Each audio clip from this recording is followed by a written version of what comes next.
What if I told you that the Mahabharata is not just a story about kings, warriors, and a great war? What if Kurukshetra is not a battlefield in ancient India, but the battlefield inside your own mind? What if the Pandavas and Kauravas are not merely historical characters, but living forces within you, fighting every single day? And what if Lord Krishna is not standing outside you, but is the voice of your highest consciousness trying to guide you toward your true self? Today, we will explore one of the deepest spiritual interpretations of the Mahabharata and Bhagavad Gita. By the end of this video, you may never see the Mahabharata the same way again. But if this interpretation is true, then the first question we must ask is this. If the Mahabharata is happening inside us, where exactly is this battlefield? What is the real Kurukshetra?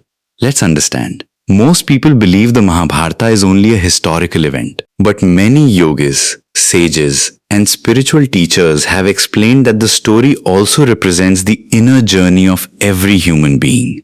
The battlefield of Kurukshetra is your mind. Every day, a war is happening inside you. A war between courage and fear, between wisdom and ignorance, between discipline and temptation, between your higher self and your lower self. This is the real Kurukshetra, and every human being is fighting this battle. But if the battlefield is our own mind, then another mystery appears. Why did Vyasa create only 5 Pandavas and 100 Kauravas? Surely this number is not accidental. Let's look deeper. Now we understand why the numbers are different. But who exactly are these 100 Kauravas? What do they represent inside us? Let's discover. But every army needs a leader. And if the Kauravas represent our negative tendencies, who is leading them? The answer takes us to one of the most fascinating characters in the Mahabharata, Duryodhana. Yet even Duryodhana is not the root cause. Behind him stands a blind king, a king who cannot see. And perhaps this blindness is trying to tell us something about our own minds. Let's understand Dhritarashtra. Now that we understand the forces of darkness, it's time to meet the forces of light. The 5 warriors who stand for everything noble within us. The Pandavas. Among all 5 brothers, one stands at the center of the story. One warrior whose struggle is so human that every one of us can see ourselves in him. That warrior is Arjuna. And if Arjuna is the seeker, then who is guiding the seeker? Who is the voice speaking the wisdom of the Bhagavad Gita? Who is Krishna, really? Let's go deeper. But Krishna is not the only symbolic force in this story. There is another powerful figure, a figure connected with divine energy itself, Draupadi. Now the pieces of the puzzle are starting to come together. The battlefield, the ego, the virtues, the higher consciousness. But one final question remains. Why do the Pandavas win? And this victory brings us to the ultimate teaching of the Bhagavad Gita, a teaching that can transform the way we live our daily lives. Let's understand its true message. And now, we arrive at the most important realization of all, a realization that changes the entire meaning of the Mahabharata. Because if everything we have discussed is true, then the Mahabharata is not a story that happened once. It is a story that is happening right now, inside you, inside me.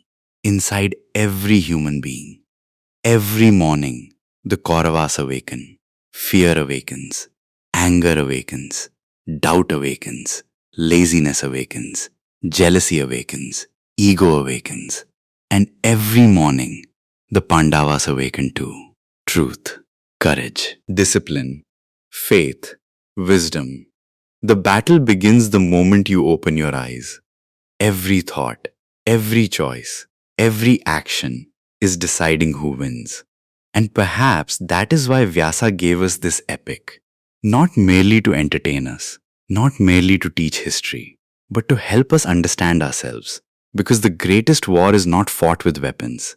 It is fought with awareness. The greatest victory is not conquering a kingdom. It is conquering your own mind. The greatest enemy is not another person. It is ignorance. And the greatest friend is not outside you. It is the Krishna within, that silent voice that guides you when you are confused, that wisdom that appears when everything seems lost, that presence which remains untouched by fear, failure, success, or death. The world may see you as an ordinary person, but according to the Bhagavad Gita, you are Arjuna, a warrior of consciousness, standing in the middle of life's battlefield. And Krishna is still speaking. The question is, are you listening?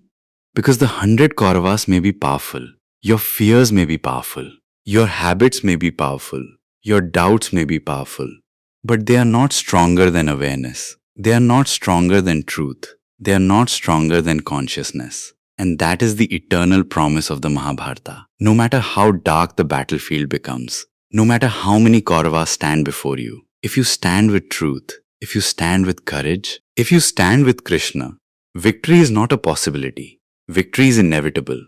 So the next time you read the Mahabharata, don't ask, who was Arjuna? Ask, where is Arjuna within me? Don't ask, where is Krishna? Ask, am I listening to Krishna's voice inside me? And don't ask, where is Kurukshetra?